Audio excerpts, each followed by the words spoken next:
ఓం గం గణపతయే నమః. దిగంబర దిగంబర శ్రీపాదవల్లభ దిగంబర, దిగంబర దిగంబర శ్రీపాదవల్లభ దిగంబర. మనము ఈ 23వ రోజున కలియుగంలో మొదటి దత్త అవతారంగా చెప్పబడేటువంటి శ్రీవల్లభ దిగంబర స్వామి వారు మరియు రెండవ దత్త అవతారంగా చెప్పబడేటువంటి శ్రీ గురు నృసింహ సరస్వతి మహారాజ్ గాన్గాపూర్లో నివసించి అనేక మహిమలు చూపినటువంటి శ్రీ గురు మహారాజ్ శ్రీ నృసింహ సరస్వతి స్వామి వారి యొక్క దివ్య భవ్య చరిత్రని మనం శ్రీ వాసుదేవానంద సరస్వతి స్వామి వారు రచించినటువంటి శ్రీ గురు చరిత్ర కథాసార సంగ్రహ ఆధారంగా మనం ఈ 23వ అధ్యాయంలో చెప్పినటువంటి అంశాలను తెలుసుకుంటున్నాం. 22వ అధ్యాయంలో స్వామివారు ఒక బ్రాహ్మణ దంపతుల ఇంటికి భిక్షాటనకు వెళ్ళడం, గొడ్డు బర్రెకి పాలు పితికి వారు ఇవ్వడం, వారి యొక్క ఆదేశానుసారంగా అదంతా కూడా మనం తెలుసుకున్నాం. తదుపరి అంశాలను ఈ రోజు మనం 23వ అధ్యాయంలో తెలుసుకుంటున్నాం.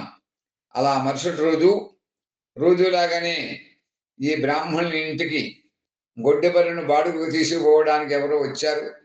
అప్పుడు ఆ గృహిణి ఇలా చెబుతోంది, మా గేదె దండిగా పాలిస్తోంది, ఇంకా గేదెని బాడుగుకి ఇవ్వము అని ఆ పూట ఇచ్చినటువంటి బిందెడి పాలను కూడా అందరికీ కూడా చూపించింది.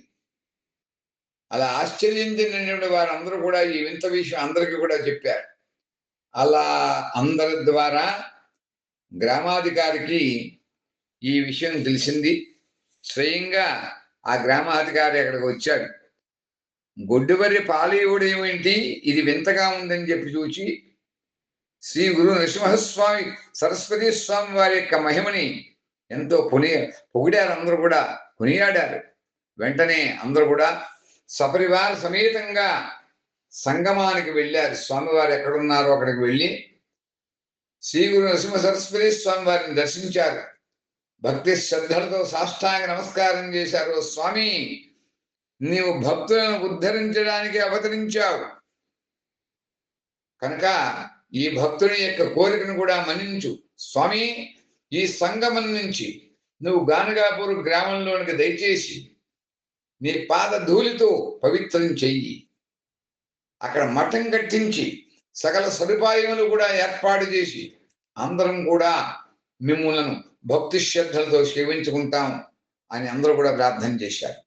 గ్రామాధికారితో సహితంగా భక్త అధీనుడైనటువంటి భక్తవత్సలుడైనటువంటి కారుణ్యమూర్తి అయినటువంటి శ్రీ గురు నృసింహ సరస్వతి స్వామి వారు అందుకు అంగీకరించారు.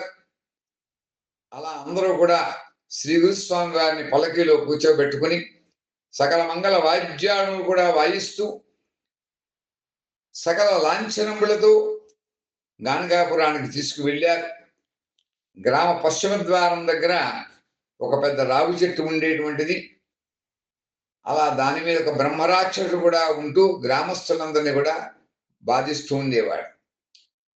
శ్రీ గురు నృసింహ సరస్వతి స్వామి వారు ఆ ద్వారాన్ని సమీపించగానే ఆ బ్రహ్మరాక్షసి చెట్టు దిగి వచ్చాడు. నీ ఆశీర్వచనంతో నా పాపాలు నశింపజేయని శరణు వేడాడు. అప్పుడు శ్రీగురులు రాక్షసుని కూడా ముక్తిని ప్రసాదించారు. ఇది చూచి గ్రామస్తులందరూ కూడా జయ విజయీ భవ దిగ్విజయీ భవ శ్రీమదఖండా శ్రీ విజయీ భవ అని సిద్ధమంగళ స్తోత్రంలో చెప్పినట్టుగా స్వామివారికి జయ జయధ్వానాలు చేశారు. శ్రీగురుని యొక్క ఆదేశం మీద అక్కడే మఠాన్ని కట్టించి ఇచ్చారు. ఈ రోజు మనమే అక్కడ వెళ్ళి అందరూ కూడా భక్తి శ్రద్ధతో భక్తులందరం కూడా అక్కడ స్వామివారి ప్రతిష్ఠ చేసినటువంటి నిర్గుణ పాదుకులను అందరూ కూడా మనం వెళ్ళి దర్శనం చేసుకుంటూ ఉంటాం. అది స్వామివారి యొక్క జీవిత కాలంలో వారు ప్రతిష్ఠ చేసినటువంటి నిర్గుణ పాదుకలు.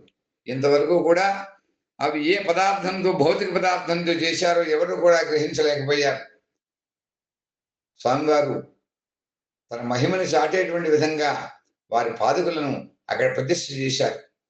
ఆ పాదుకలు ప్రతి నిత్యము కూడా మనం దర్శనం చేసుకుంటూ ఉంటాం. అక్కడి నుంచి సుగంధ పరిమళ ద్రవ్య వాసన మనందరం కూడా అనుభూతి చెందుతూ ఉంటాం.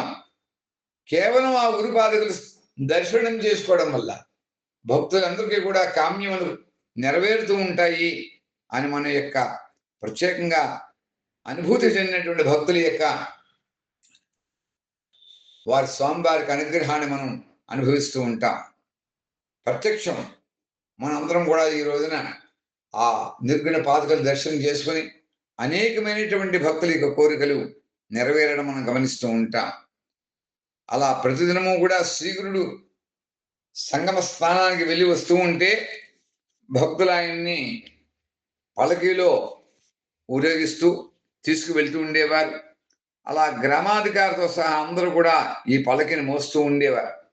ఇప్పటికీ కూడా ఈ పల్లకీ సేవ ఉత్సవం ప్రతినిత్యము కూడా రోజు రాత్రి వేళల నుండి ఈ గానగాపూర్ శ్రీగురు యొక్క శ్రీక్షేత్ర శ్రీగురు మఠంలో అనాదిగా చక్కటి సదాచారంగా సమయాచారంగా వారు ఆచరిస్తున్నారు. అందరూ భక్తులు కూడా ఆ సమయంలో అక్కడ ఉన్నటువంటి వాళ్ళందరూ కూడా పల్లకీ నుండి కింద నుంచి పడుకుని ఉంటారు. వారి మించి వేద పండితుల యొక్క వేద స్వస్తితో శ్రీగురు క్షేత్ర మఠం వారు ఆ పల్లకీ ఉత్సవాన్ని ఎంతో అత్యంత భక్తి శ్రద్ధలతో వైభవపేతంగా కార్యక్రమాన్ని నిర్వహిస్తున్నారు. ఆ సమయంలో అక్కడ ఉన్నటువంటి భక్తులందరికీ కూడా న్యాయపరమైనటువంటి కోరికలన్నీ కూడా నెరవేరుతుంటాయని అందరూ కూడా మనకి తెలియజేస్తూ ఉంటారు. మనం అనుభూతి చెందుతూ ఉంటాం. ఆ స్వామివారికి అనుగ్రహాన్ని పొందుతూ ఉంటాం. ఇప్పటికీ కూడా ఎవరైనా భూత ప్రేత విషాద వల్ల బాధలు కానీ తీరని యొక్క మొండి వ్యాధుల వల్ల కానీ గానగాపూర్ మఠంకి వెళ్ళి అక్కడ నిద్ర చేసి సంగమ స్నానం చేసి అక్కడ గురు చరిత్రను పారాయణం చేయడం అనేటువంటిది అనాదిగా ఆచారంగా వస్తోంది. అక్కడ ఉండేటువంటి స్వామివారు ఇప్పటికీ కూడా గుప్త రూపంలో మధ్యాహ్న కాలంలో వారు భిక్షకు వస్తారు అనేటువంటిది ఆ స్వామివారు ఇచ్చినటువంటి మాట ప్రకారంగా మనం అనుభూతి చెందవచ్చు. అందుకని మనం కూడా ఈ రోజు చెబుతున్నాం, అలా స్వామివారి యొక్క అనుగ్రహాన్ని మనం కూడా అందరం పొంది ఆ మఠంలో జరిగేటువంటి కార్యక్రమంలో పాల్గొన్నా లేక సంగమ స్నానం చేసి అక్కడ గురు చరిత్రను పారాయణ చేసినా కూడా మనం అనుభూతి చెందవచ్చు. మనకి కష్ట నష్టాలను తొలగించుకోవచ్చు అని ఈ అధ్యాయం యొక్క కథా సారాంశం చెబుతుంది. స్వామి యొక్క మహిమ అపారం. కేవలం భక్తి శ్రద్ధలు మాత్రమే మనకు కావాలి. ఎవరైతే భక్తి శ్రద్ధలతో స్వామివారి యొక్క సేవ చేస్తూ ఉంటారో స్వామి మహిమ వారి యందు సదా కలుగుతుందని చెప్పడానికి ఎన్నో ఎన్నో ఎన్నో నిదర్శనాలు ఉన్నాయని తెలియజేస్తూ ఈ రోజు మనం స్వస్తి చెప్పుకుంటున్నాం. మరొక్కసారి స్వామివారిని శరణాగతి కోరుదాం. అపరాధాసి చరణ మమ చిత్త శరణాగతి అవధూత శాంత హో శాంత హో శాంత హో. శ్రీ గురు దత్త దిగంబర దిగంబర దిగంబర శ్రీపాద వల్లభ దిగంబర దిగంబర దిగంబర శ్రీపాద వల్లభ దిగంబర. ఓం స్వస్తి ఓం స్వస్తి ఓం స్వస్తి.